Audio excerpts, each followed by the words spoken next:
You're out. What do you mean you're not, bro? You saw me right. I can push myself. You're out. You're out. Did you understand what I just said? You're out. You're fucking nuts. I don't fucking mind. Dude, you're ego.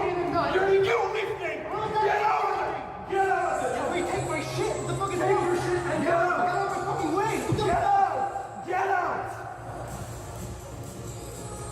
I'm waiting. Get out. Tell me something. Upon watching that video, if you watched it for the first time, did your blood boil like mine did when I saw it on Larry Wheels' Instagram this past Friday? It should have, and there's a reason why. Welcome to a special United in Strength. There's no intro, there's nothing really, there's no lessons here, there's no reviews. This is a bit of a call, if you will, because this hit a nerve with me.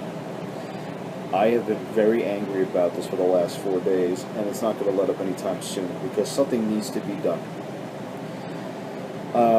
So for a quick backstory, that gym is BuzzFit in Montreal, Quebec, Canada. The young man deadlifting in that is a client of Pete Rubish. His name is Charles Lalonde, excuse me. And he was deadlifting on that video 375 pounds, most likely under the instruction of Pete. And he and management had come to blows in the past over his deadlifting, and he had agreed to put mats underneath the barbells to quiet down the sound of the plates hitting the floor. And he was doing that in that video, as you could see. Someone didn't like it, so that punk, who was wearing an animal stringer, decides to take matters into his own hands and play commercial gym hero, approaching the boy, and mid-deadlift kicks the bar out of his hands, which could have hurt him because he was wearing straps if he didn't notice it.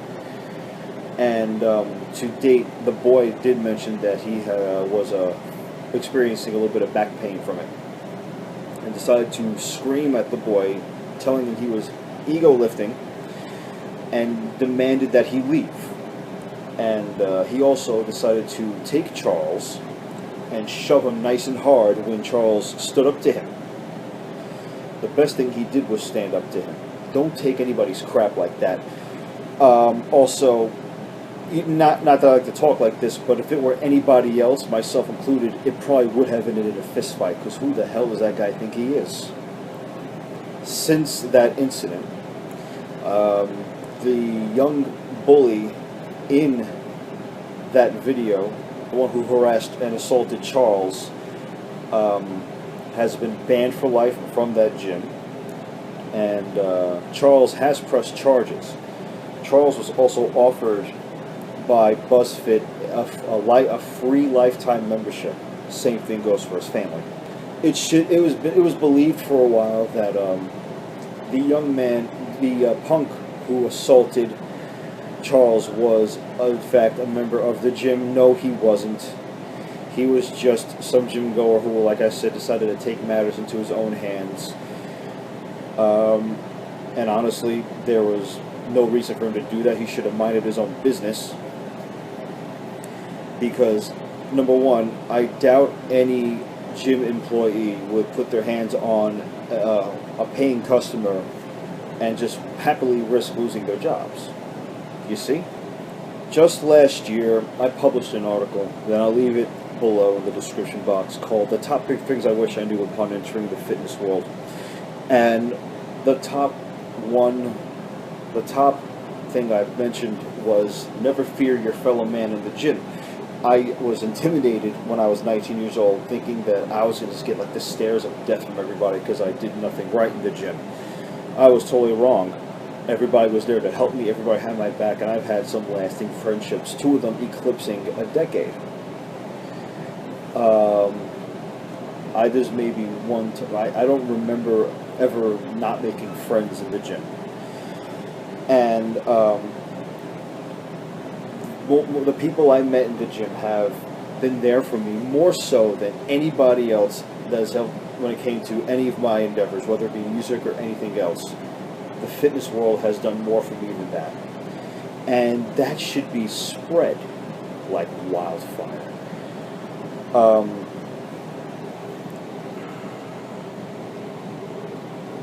It was the first time I understood the meaning of the word community.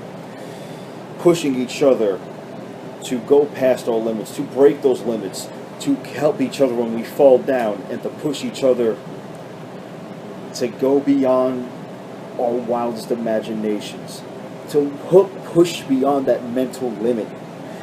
An incident like what happened this past Friday in Montreal goes against a very grain of what I'm talking about here. For if I were in the shoes of that jerk, I would have not kicked the barbell out of his hands and screamed at him to leave and possibly hurt him. I would have politely asked him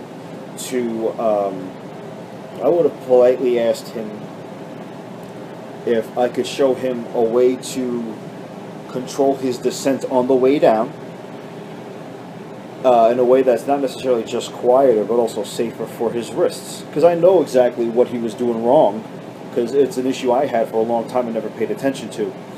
But that's irrelevant, because the moment, let's make it clear, the moment he pushed Charles, the moment he kicked the bar of his hands, he pinned himself down for assault charges. But more so than that, if I were to offer Charles help and he told me no, or decided to tell me something rude, then I would just go to management, knowing that it's not my place to get involved like that. Because it's, who are you to kick a person out of the gym just because you couldn't handle the noise? Go to them politely or go to management. Otherwise, mind your business. What this punk did was most likely something he's done in the past, and no one ever put him in his place soon enough, so it probably reinforced in his mind that he could do it and get away with it, and no one's going to stop him. Clearly it's ending now, because not only was he banned for life, but this is an issue now that has gotten press and has gotten exposure in major media outlets. But that's the problem, because not only people like this need to be stopped, because not only is it bad business for the gym when it comes to the average gym member not wanting to be harassed, like at that point I don't blame them for having gym anxiety. I don't blame them for fearing their fellow man giving them the stares or judging them, so to speak. Hate to say it, but there's a reason why Planet Fitness exists. What disappoints me the most, though, is that this doesn't just start and end in the commercial gym world. I've actually experienced this in my own gym recently. There's the total opposite of things. There's a guy in my gym right now who is really strong, and he does deadlift, and you could tell that he has that passion. But he also, without naming names, because I'm not going to start anything here, he also is judgmental of the fact that if someone is using a piece of equipment, this is what I've gotten from the vibes I got from him. If someone's using a piece of equipment that he wants to use, and they're not benching the same amount if they're just benching 160 pounds, they shouldn't be on that piece of equipment. Well, guess what? That's just tough for him, isn't it? Because no one has the right to be intolerant of anyone's strength levels, or weaknesses for that matter. We need to come together to elevate each other. That's what this whole thing's about right here. For all that guy knows, the person that's just benching 160 might have the same aspirations and passion as he does, but he'll never know. And it's irrelevant right now. So I'm making a call. I am calling for all lifters of all kinds. Powerlifting, bodybuilding, strongman, CrossFitters even. People who are just training for general strength. People who are just training for fat loss. I'm calling for all you guys right now. I'm calling because we cannot ignore this. We have to remember why we're all here. We have to remember where we all came from, okay? Because we have to remind ourselves that despite all of our extrinsic goals, we all have one intrinsic common universal goal, and that is self-improvement. Let's not forget that even the strongest of people was once insecure, weak, and perhaps really skinny, and impoverished and unhealthy, and you name it. There is absolutely no room for anyone to either prey on another person's insecurities or take their insecurities out on other people. Anyone who makes them feel threatened. It's not just in the fitness world. Are you feeling insecure? Instead of trying to hold down someone that's maybe better than you or knows more than you, take a moment to try and learn from them. Because you might be able to be on the same road they are one day, or perhaps even surpass them. What a feat that would be. And you think that person's going to be angry? Or no, he's going to say, congratulations, you learned your lesson, great job, I'm proud of you. Spotting someone and they can't get the lift, bench, squat, or you're screaming at someone deadlifting, good screaming, of course. Let them know that they'll get it next time, and perhaps even give them some constructive criticism. Did they squat too deep? Perhaps they leaned in too much. Maybe they should arch better on the bench. Tell them, and maybe they'll learn from you. They'll probably appreciate that more than you will ever know. Okay?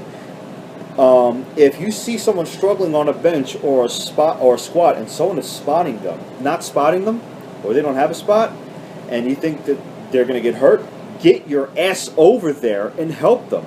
That's exactly how I befriended somebody in my own gym just a few months ago. He was training pure West Side style. It was a cambered bar box squat, complete with resistance bands. I don't remember the weight, but he was struggling midway through the rep, and I saw him, and I couldn't let him fail. I got right behind him, and I helped him push through it, and he let me know how thankful he was afterward. I could feel that he meant it. And we've been friends ever since. And he actually is a great guy. That's community. That is what a community is. So this is a call for all of us who train in the gym, striving to be the best we can be. Please remember something. Remember where you came from, because you didn't just start benching 400 pounds. You didn't just wake up one day and you were Mr. Olympia. You weren't the strongest man in the world, but just snapping your fingers. You came from somewhere. You struggled for it. You fought for it, right? That other person struggling too, he needs your help. Okay? It's about acceptance. Bullies, by nature, are insecure, remember that word I mentioned earlier, and cowardly. As it is, there's an argument that the punk who assaulted Charles Lalonde most likely couldn't pull the weight that Charles was pulling, or maybe even pull at all. There are a lot of people who look at deadlifting as beneath them or just too loud. But when it comes to a culture as often misunderstood as ours is, we simply cannot afford for punks like that one, the one who harassed and assaulted Charles, to continue to perpetuate the stereotype that we're bullies. Because I've met 3 people who are like that in my time in the gym. But aside from those 3 bullies who are worthless in my mind, the people, in my experience, I've trained for 15 years, and that has brought me beautiful memories and beautiful experiences that everybody, from someone entering the gym for the first time to that person benching 400 for the first time, all have the right to obtain. I'm going to leave you off with this. I'm glad that the whole incident, I'm glad that it's getting the attention it's getting. It needs to be done, and I think it's about time. But at the same time, it's probably earned some bad press. Just remember this.